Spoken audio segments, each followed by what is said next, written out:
Hello, my name is Simon Miller and I play video games. And I think now, today, it's time to bring an issue up, to bring a problem up that is without doubt most definitely affecting gaming as a whole. Something I've noticed for years in terms of the gaming stratosphere is how many titles, even the ones that have had millions of pounds poured into them and tried to offer the best experience possible, completely ignore continuity. And in 2017, becoming an issue. When I say that, what I specifically mean too is that there is a sheer lack of thought by a developer or a publisher to build up this connection between a player and the player they're playing as in the game, to make sure there's a connection there, to make sure you grow, to make sure you go on a journey. We never will. What do you mean you slept with Darren? Take a follow-up to your favourite game, for example. I bet you're disappointed every time. It's not there, it's dead, it's nothing, it's zero, it's gone away, it's not what you want it to be. And imagine it when you realise your progression from the last game hasn't carried across what's there. Imagine you get to learn this character and everything you did before was with this character again, you'd love it. A lot of games these days do try and build up a rapport between yourself and the character you're playing,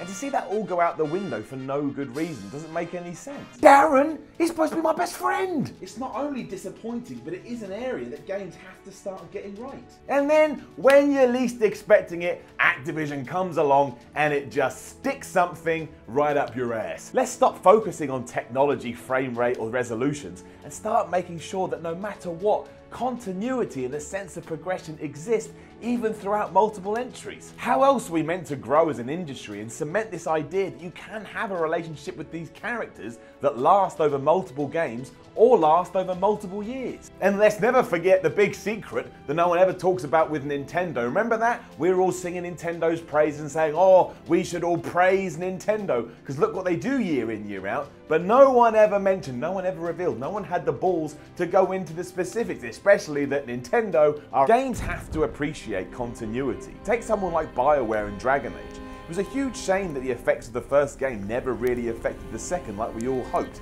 At least they tried. It's going to take some effort to get it right. Number 6, the death of mankind. Do you remember when we were all thinking the end, the apocalypse was about to rain down on all of us and it was all video games' fault? Outside of this though, franchise after franchise just isn't bothering. Remember how Aiden Pierce was going to be the new hero of Watch Dogs? That idea died.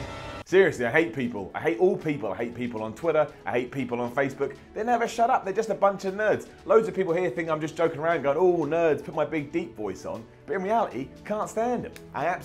And while we of course have protagonists that do stay with us, Mario, Lara Croft or Master Chief, we're never really able to get a true idea of their lives or journeys because a new game comes along and resets everything. It's an area that's rarely talked about, which is why I feel the need to speak out on it. It's not massively important, it doesn't really affect the gaming industry, and we are making huge strides elsewhere. But continuity can be a super powerful tool for a developer, so hopefully soon it gets embraced and we can enter a whole new era of games where continuity is king.